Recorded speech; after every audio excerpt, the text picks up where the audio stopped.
Hello dear friend, welcome to our channel K&N Tutorial। तो आज है हमारे CDP का क्लास नंबर 4। इससे पहले हम लोगों ने CDP के 3 क्लासेस ले चुके हैं जो कि झारखंड टेट के लिए बहुत ही ज़्यादा बेनिफिशियल है।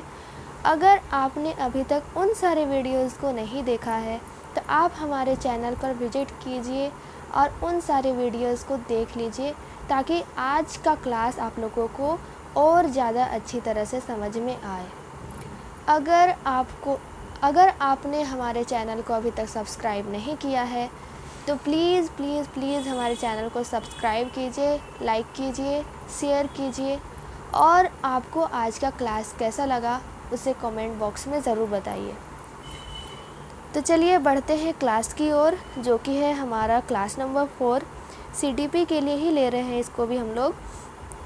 तो इस क्लास में हम लोग 2 टॉपिक को कवर करने वाले हैं, जो कि है लेव वाइगोत्स्की का जो सोशियो कल्चरल थ्योरी है और उन्होंने जो cognitive development and language development के ऊपर जो भी थ्योरी दी है उसके बारे में हम लोग पढ़ेंगे। तो चलिए शुरू करते हैं।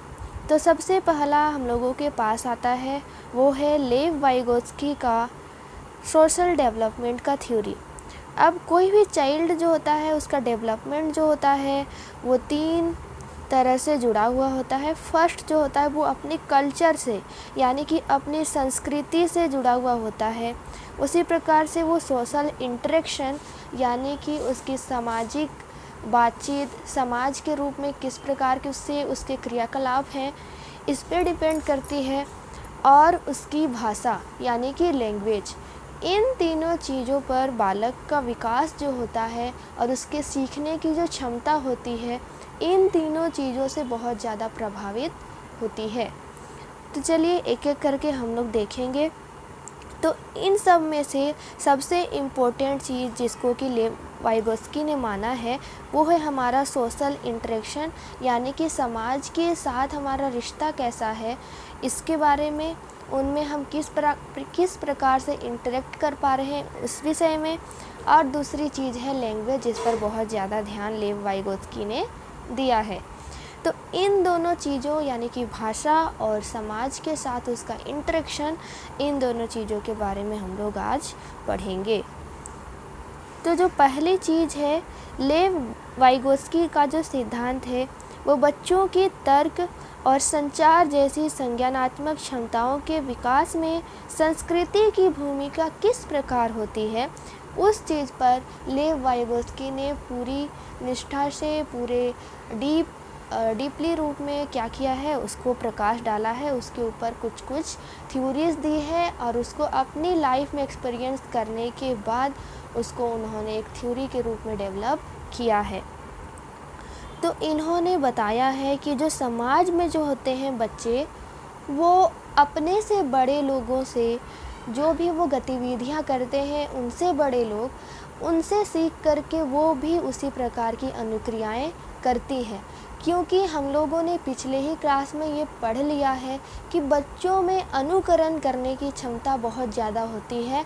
उनके समाज में जिस प्रकार का परिवेश होता है उसी परिवेश में वे लोग अनुकरण करके ढल जाते हैं। तो ये चीज़ यानी कि समाज उनकी लाइफ का एक महत्वपूर्ण हिस्सा होता है और इनके कारण ही इनके बहुत सारे आचरण में प्रभाव पड़ता है, इनके विकास में प्रभाव पड़ता है, इनकी भाषाओं और इनके ज्ञान अर्जन करने की क्षमता में भी प्रभाव पड़ता है। तो ये है हमारे लेव वाइगोत्स्की, जिसकी पिक्चर आप लोग यहाँ पर देख पा रहे हैं। ये लेव वाइगोत्स्की है और इन्होंने 2 मेन प्रिंसिपल दिए हैं। एक होता है द मोर नॉलेजेबल, जिसको कि हम लोग शॉर्ट फॉर्म में MKO बोलते हैं। दूसरा होता है the zone of proximal development, जिसको कि हम लोग शॉर्ट में ZPD बोलते हैं। तो MKO का मतलब होता है कि जो बालक होता है वो उन लोगों से सीखता है जो उससे ज़्यादा अधिक जानते हैं, उस चीज़ के बारे में वो ज़्यादा नॉलेज रखते हैं। उसी को हम लोग बोल रहे हैं द मोर नॉलेजेबल अदर, यानी कि उस बालक उसके अलावा जो व्यक्ति उससे ज़्यादा जानते हैं उसके द्वारा वो बच्चा सीखने का प्रयास करते हैं। तो ये फर्स्ट प्रिंसिपल होता है। और दूसरा प्रिंसिपल होता है the zone of proximal development, यानी कि उसका डेवलप करने की कितनी क्षमता है, किस क्षेत्र में वो विकास कर सकता है, इसको हम लोग बोलते हैं the zone of proximal development. आगे है जो लेव वाइगोत्स्की थे, इन्होंने जो सीखना था यानी कि जो लर्निंग का प्रोसेस है उसको बताया था कि ये 3 अलग अलग चरणों में होते हैं। और वो चरण कौन कौन से हैं? फर्स्ट होता है हमारा संज्ञानात्मक, दूसरा है मोटरिक यानी कि मोटर, क्रियाएं करके सीखना, फिर तीसरा है हमारा सामाजिक और सांस्कृतिक, यानी कि अपने समाज से, अपनी संस्कृति से, इन तीनों चीज़ों से बच्चा जो है सीखने का प्रयास करता है। तो संज्ञानात्मक सीखने में अवधारणाओं और विचारों के बारे में सोचना, मतलब वो क्या कर रहा है, कैसे सीख रहा है, उस वस्तु के बारे में वो किस प्रकार सोच रहा है, इन सारी चीज़ों में संज्ञानात्मक विकास उसका होता है। जो मोटरिक डेवलपमेंट होते हैं यानी कि जो क्रियाएं करके सीखने का होता है, इसमें बच्चे जो है कुछ कार्यों को सीख करके और उन चीज़ों को करना शामिल कर देते हैं। आगे है सामाजिक सांस्कृतिक।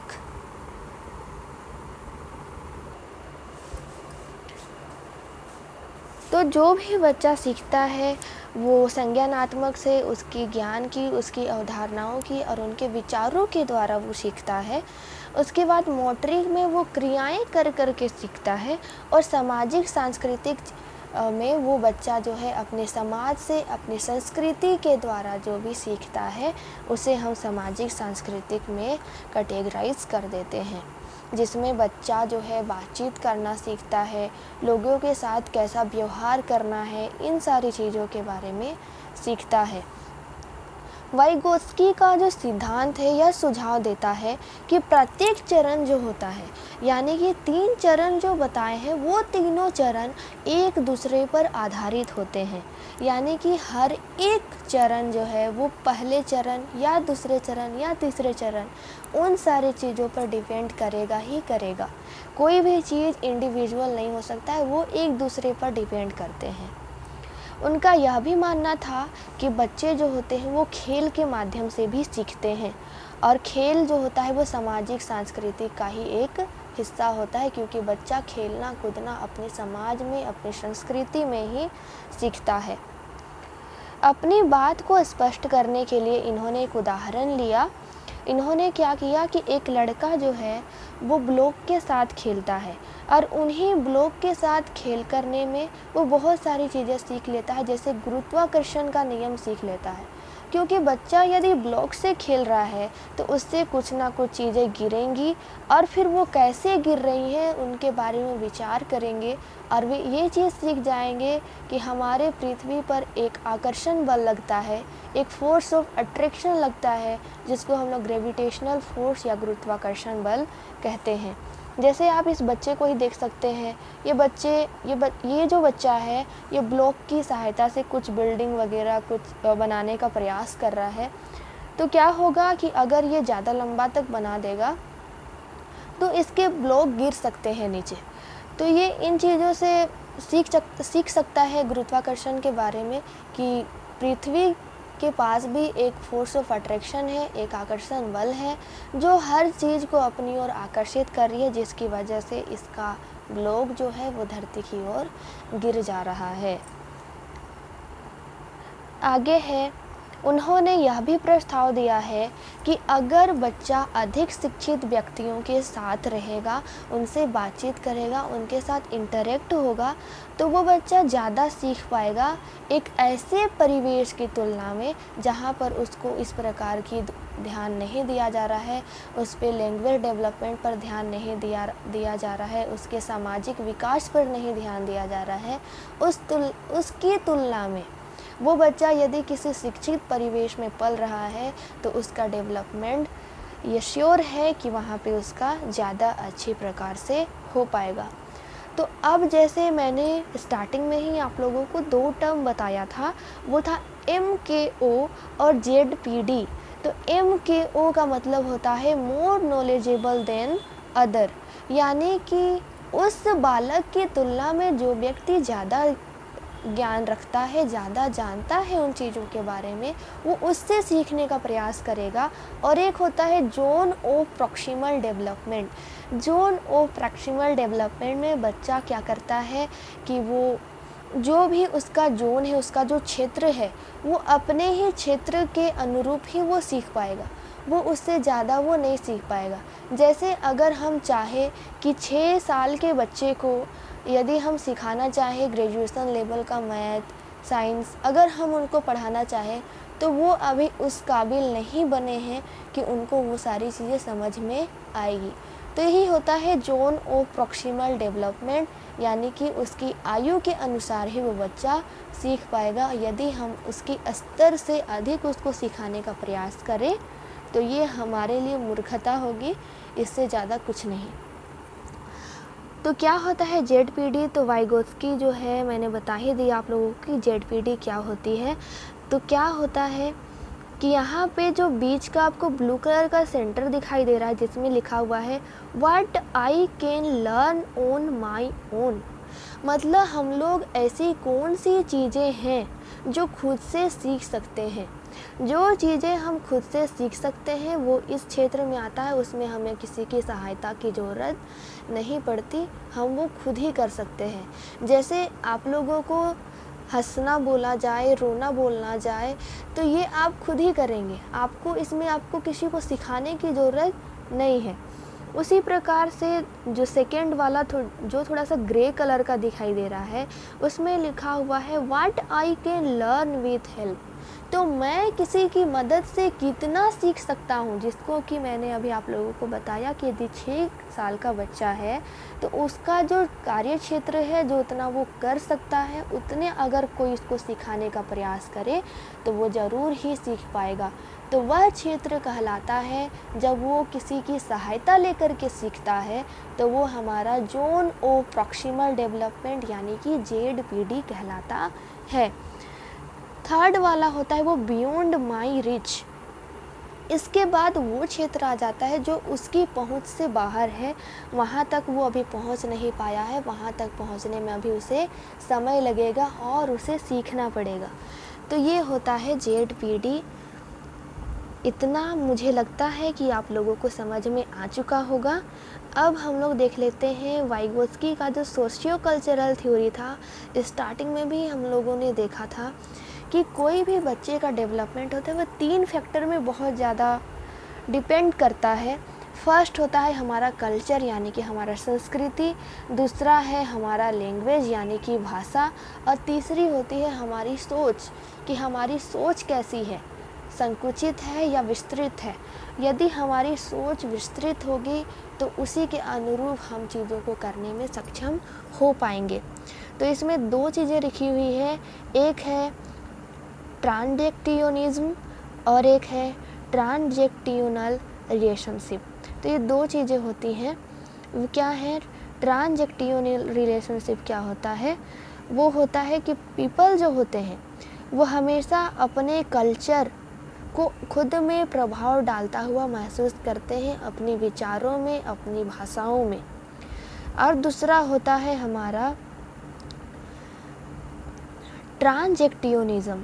इसमें क्या होता है कि जैसे वे लोग सोचते हैं, जैसे वे लोग बोलते हैं, जैसे उसके आसपास के लोग बोलते हैं, वो उनके कल्चर पे उसका प्रभाव पड़ता है। यानी कि ट्रांजेक्शनल में क्या होगा कि कल्चर का उस व्यक्ति पर प्रभाव पड़ रहा है, लेकिन ट्रांजेक्टियोनिज्म में क्या होगा कि उस व्यक्ति का प्रभाव उसके कल्चर पर पड़ रहा है। इतना मुझे लगता है कि आप लोगों को क्लियर हो गया होगा। तो हम लोग आगे बढ़ते हैं, जो कि है जो हम लोगों ने ऊपर पढ़ा हुआ है उन्हीं चीज़ों को यहाँ पर लिखा हुआ है। ZPD क्षेत्र क्या होता है कि वे कार्य जो शिक्षार्थी सहायता की उपस्थिति में भी नहीं कर पाते। उनको बहुत हम सहायता दे रहे हैं, बहुत सहायता दे रहे हैं, पर वो उतने सीखने का भी एबल हुए ही नहीं हैं, पर हम उनको सिखाए जा रहे हैं, वो नहीं सीख पाएंगे। तो ये होता है हमारा ZPD के बाहर का क्षेत्र, जिसको कि पहले ही आप लोगों को बता दिया गया है। उसके बाद है सहायक की उपस्थिति में शिक्षार्थी क्या क्या कर सकता है, यानी कि ZPD का क्षेत्र, यानी कि उसको हम लोग हेल्प दे रहे हैं और बच्चा कितना सीख पा रहा है, तो वो क्षेत्र हमारा ZPD का क्षेत्र कहलाता है। इसको आप लोग एक बार पढ़ लीजिएगा, आप लोगों को और ज़्यादा क्लियर होगा। बाकी तो जो ऊपर बताया गया है वही सारी चीज़ें यहाँ पर लिखी हुई हैं। अब सहायता के अभाव में भी यदि व्यक्ति कुछ कार्यों को करने में सक्षम है, तो वो उसके हो जाता है एकदम अंदर का, जिसको कि हम लोगों ने पढ़ा हुआ था, ब्लू जोन के अंदर पढ़ा था हम लोगों ने कि what I can do with my own, मैं सिर्फ अपनी सहायता से किन कार्यों को कर सकता हूँ, वो बिल्कुल एकदम अंदर सेंटर में वो बच्चा बचपन से ही सीख जाता है। तो ये होता है हमारा ZPD का जो क्षेत्र था, जिसके बारे में वाइगोत्स्की ने बताया है। और ये जो टॉपिक होता है ZPD, MKO, ये सारी चीज़ें बहुत इम्पोर्टेंट होती है और एग्ज़ाम में ऐसे क्वेश्चन आते भी हैं, तो इसको आप लोग थोड़ा सा ध्यान से देखिएगा। उसके बाद एक चीज़ इन्होंने दिए थे, स्केप फोल्डिंग। स्केप फोल्डिंग क्या होता है कि उसमें उसको बहुत सारे संसाधन दिए जाते हैं, बहुत सारे उपकरण दिए जाते हैं, उसको निर्देश दिए जाते हैं, उसको गतिविधियों करने की छूट दी जाती है। और तब उन सारे दिए जाने के बाद जब वो बच्चा बहुत अच्छा कर पाता है, बहुत कुछ कर जाता है, तो उस प्रक्रिया को हम लोग बोलते हैं स्केप फोल्डिंग। स्केप फोल्डिंग क्या होता है एक बार फिर से बता देते हैं कि उसको हम लोगों ने बहुत सारे संसाधन प्रोवाइड कर दिए, उसको उपकरण प्रोवाइड कर दिए, उसको खुद में सोचने की, चिंतन करने की छूट प्रदान कर दी, उसको मदद भी प्रदान कर दिया गया। और फिर जब वो कुछ कर जाता है तो इस प्रक्रिया को हम लोग बोलते हैं स्केप फोल्डिंग। ठीक है, तो इसको आप लोग एक बार पढ़ लेना। बाकी जो बताया गया है वही सारी चीज़ें इसमें लिखी हुई है। तो सोशियो कल्चरल थ्योरी जो था वाइगोत्स्की का, वो जनरली 3 स्टेज में होता है, बट इसमें कुछ एक एक्स्ट्रा बताया गया है। वो क्या क्या है वो देख लेते हैं। इसमें 4 बताए गए हैं। फर्स्ट है emphasises on social and culture. वो अपने समाज से, अपनी संस्कृति से वो बच्चा क्या होगा, सबसे पहले तो प्रभावित होगा, उसके क्षेत्र में वो आएगा, उनके संपर्क में वो आएगा। उसके बाद दूसरा जो है वो क्या है, वो अब जो समाज है उसके पास, तो वो उनसे इंटरेक्ट करना स्टार्ट करेगा, उनसे बातचीत करना स्टार्ट करेगा। उसके बाद जो थर्ड आता है हमारा, उसमें क्या करेगा कि वो अब उस सोशल, यानी कि वो जो सोसाइटी था, उसका जो समाज था, उससे निकल करके अब वो अपने आप में ही डिपेंड होकर के बहुत सारे कार्यों को करने का प्रयास करेगा, जो कुछ उसने सीख लिया है। उसके बाद आता है 4 नंबर, जिसमें वो जितनी भी सारी चीज़ें सीखा है उन सारी चीज़ों को वो जोड़ेगा, एक जगह करेगा और उन सारे प्रोसेस की सहायता से एक अपना स्वयं का कार्य करने का प्रयास करेगा और दूसरों को भी ज्ञान देने का प्रयास करेगा। तो देखिए यहाँ पर और ज़्यादा आप लोगों को क्लियर हो जाएगा कि वाइगोत्स्की ने क्या क्या कहा है। तो recursive loop theory through previous stages, तो ये क्या है, कैपेसिटी यहाँ पे बिगिनस है, यहाँ पे कैपेसिटी डेवलप्ड है। 2 यहाँ पे आप लोगों को ब्लैक कलर की डंडी दिख रही होगी जो थोड़ी सी मोटी है। तो क्या है, सबसे पहले यहाँ पे लिखा हुआ है जोन ऑफ प्रॉक्सिमल डेवलपमेंट। इतनी बार आपके पास जोन ऑफ प्रॉक्सिमल डेवलपमेंट आई है कि आप लोगों के दिमाग में बैठ चुका होगा कि हम लोग किसको बोल रहे हैं, जोन ऑफ प्रॉक्सिमल डेवलपमेंट।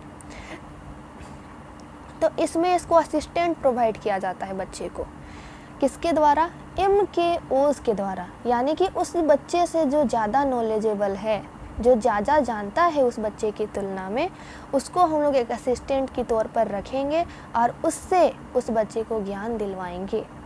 उसके बाद सेकेंड होता है असिस्टेंट प्रोवाइडेड बाय सेल्फ। अब हम लोग क्या करेंगे कि हम लोग खुद ही उस बच्चे का असिस्टेंट बनना स्टार्ट कर देंगे। जब हमें कोई नहीं मिलेगा तो वो बच्चा क्या करेगा, अब खुद ही खुद का असिस्टेंट बन जाएगा, खुद को ही खुद समझाने लगेगा कि हाँ मैंने ये सीख लिया है। बच्चे करते हैं ना कभी कभी कि वो खुद पढ़ लेते हैं, जान जाते हैं, तो वो आपको ही पढ़ाने लगते हैं। तो वो जब सीख जाते हैं दूसरे की मदद से, जब वो सीख जाते हैं तब वो खुद सारी चीज़ों को समझने लगते हैं और खुद के असिस्टेंट वो खुद ही बन जाते हैं।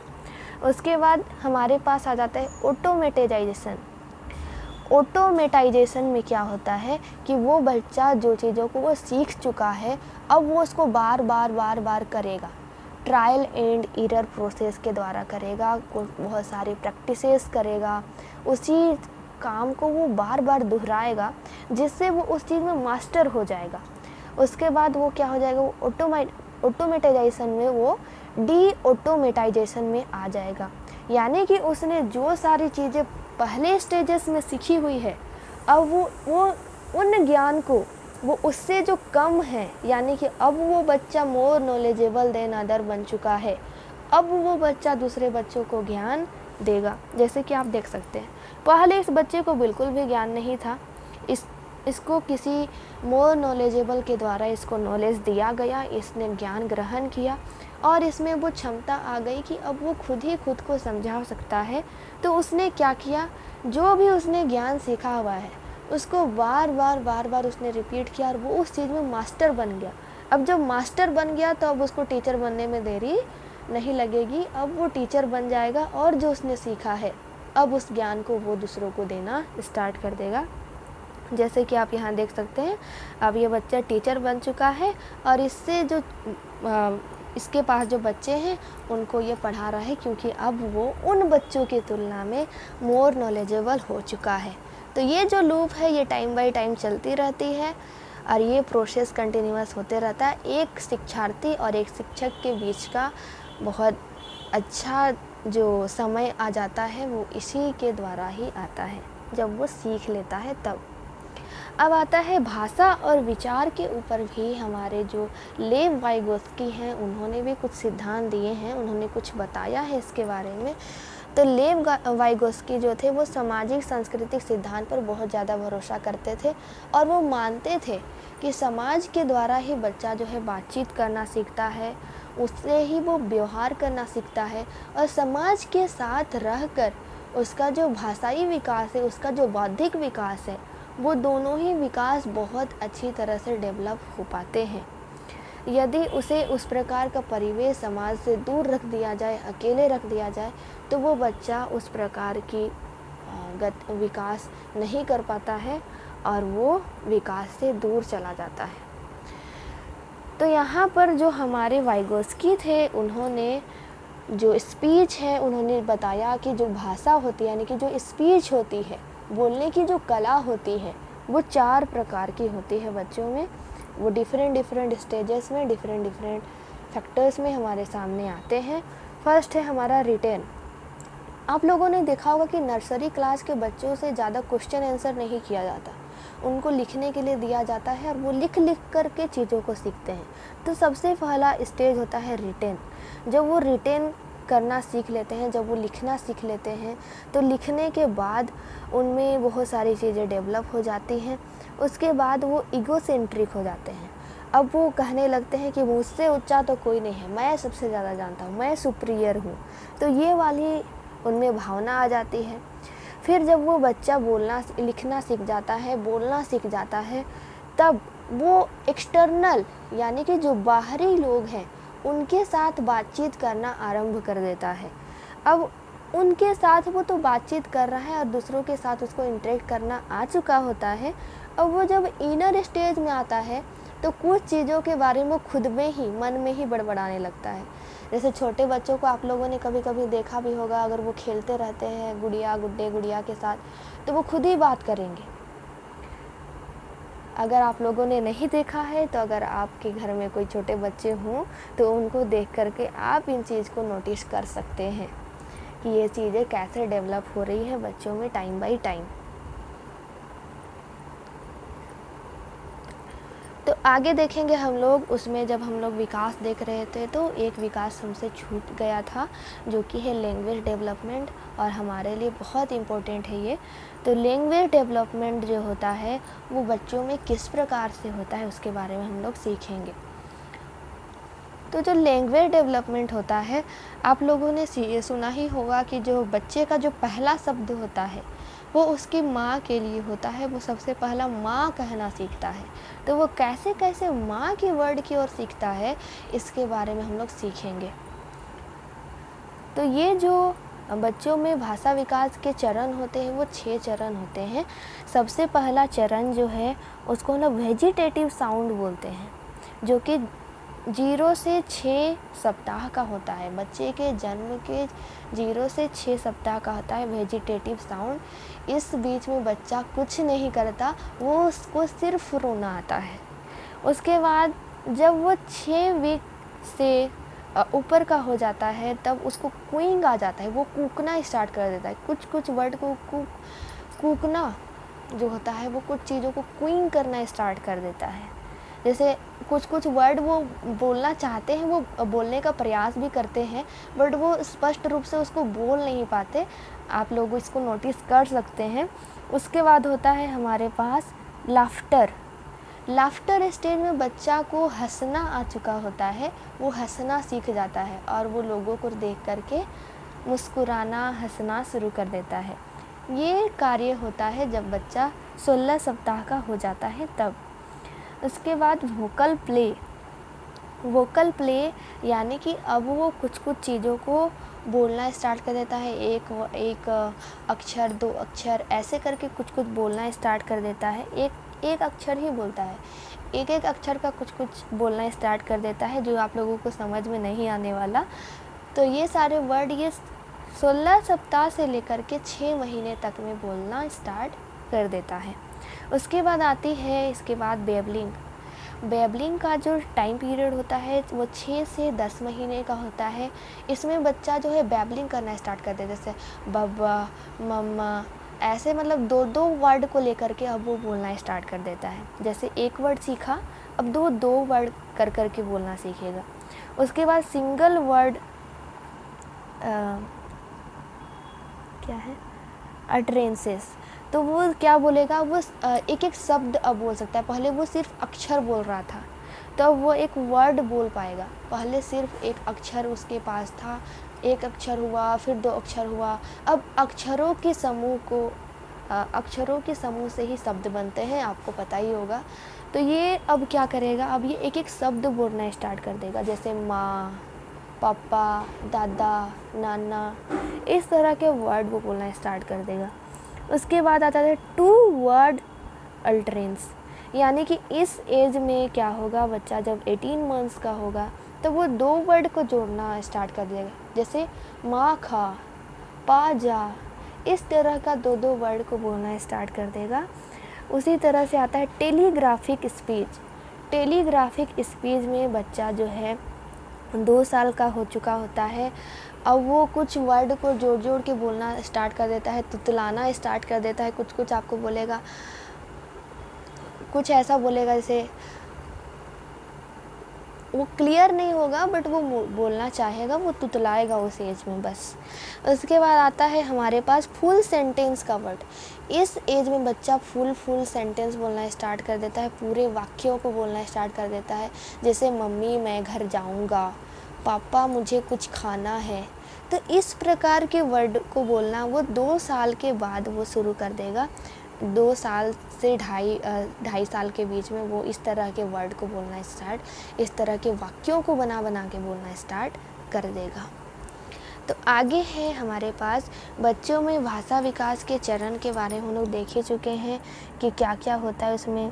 जैसे मैंने पहले ही आपको बताया है कि फर्स्ट में क्या होता है, जब वो 12 महीने की उम्र तक का होता है तब उसका रोने से, उसके चेहरे के भाव से आप लोग उसके जो भी उसके मन में चल रहा है उसको पहचान सकते हैं। जब वो 6 महीने का वो बच्चा हो जाता है तब वो अपने नाम को पहचानना शुरू कर देता है, अपने माता पिता को पहचानना शुरू कर देता है और कुछ वस्तुओं के नाम को भी पहचानना वो शुरू कर देता है। उसके बाद है होलोफ्रास्टिक या फिर एक शब्द की अवस्था। ये 12 से 18 महीने की होती है। इसमें बच्चा एक एक शब्द बोलना शुरू कर देता है, जैसे माँ, पापा, दादा, इस तरह के वर्ड। 2 शब्द के चरण में वो 2-2 शब्द बोल देता है, जैसे कि मी गो, ठीक है, मोर जूस, इस प्रकार के शब्दों को वो 2-2 वर्ड कर कर के वो बोलना सीख जाता है 18 से 24 महीने, यानी कि 1.5 से 2 साल के बच्चे। टेलीग्राफिक चरण में वे कुछ मतलब पूरी क्लियर नहीं बोल पाएंगे, बट वो बोल लेते हैं, जैसे कि कुत्ते बाहर जाओ, अब कहाँ जाओ, किधर से जाओ, ये कुछ पता नहीं है, कुत्ते बाहर जाओ, इस प्रकार के वर्ड को यूज कर लेते हैं। उसके बाद है 5वां नंबर, जो कि है भाषा विस्फोटक चरण। इसकी आयु लगभग 2.5 से 3 वर्ष तक की होती है।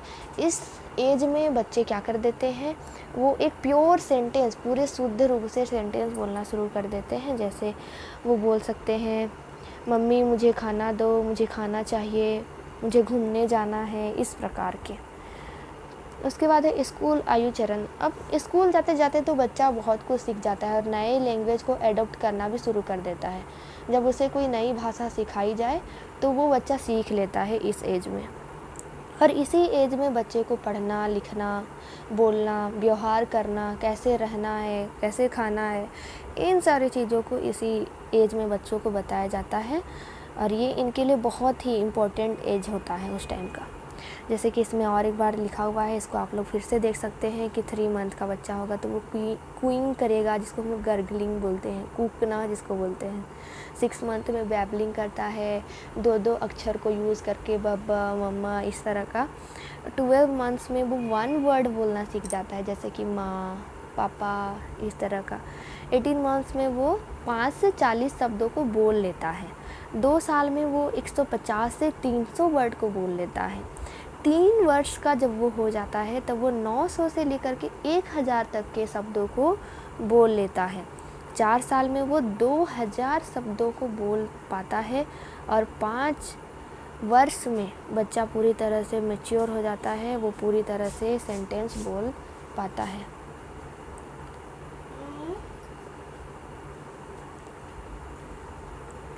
प्रत्येक चरण जो होता है वो पिछले चरण पर आधारित होता है। उसके साथ बातचीत करना, उसको एक भाषा समृद्ध वातावरण देना, ताकि वो बच्चा जो है उसमें जिज्ञासा आ सके और वो भाषा को और अच्छी प्रकार से समझ सके और बोल सके।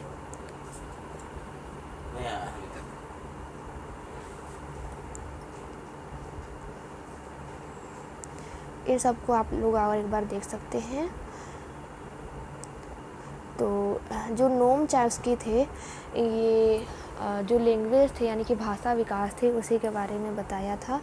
ये एक इनेटिस्ट थ्योरी दिए थे, जिसमें इन्होंने लैंग्वेज एक्विजिशन डिवाइस की बात की थी।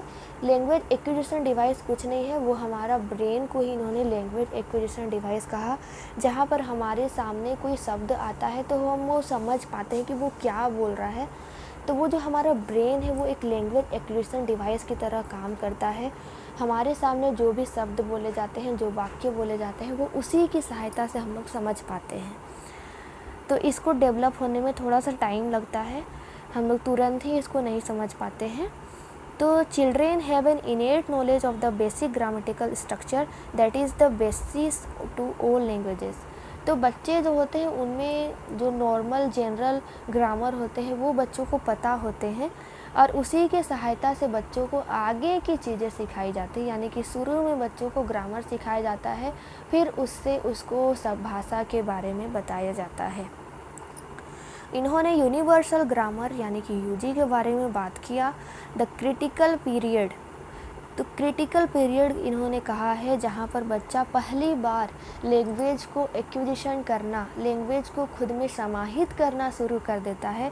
ये क्रिटिकल पीरियड होता है बच्चों के लिए। तो इन्होंने एक चीज़ बोला हुआ है कि language is a process of free creation, its laws and principles are fixed, but the manner in which the principles of generation are used is free and infinitely varied. Even the interpretation and use of words involves a process of free creation. यानी कि भाषा एक ऐसी प्रक्रिया है जो कि free है, फ्री क्रिएशन है।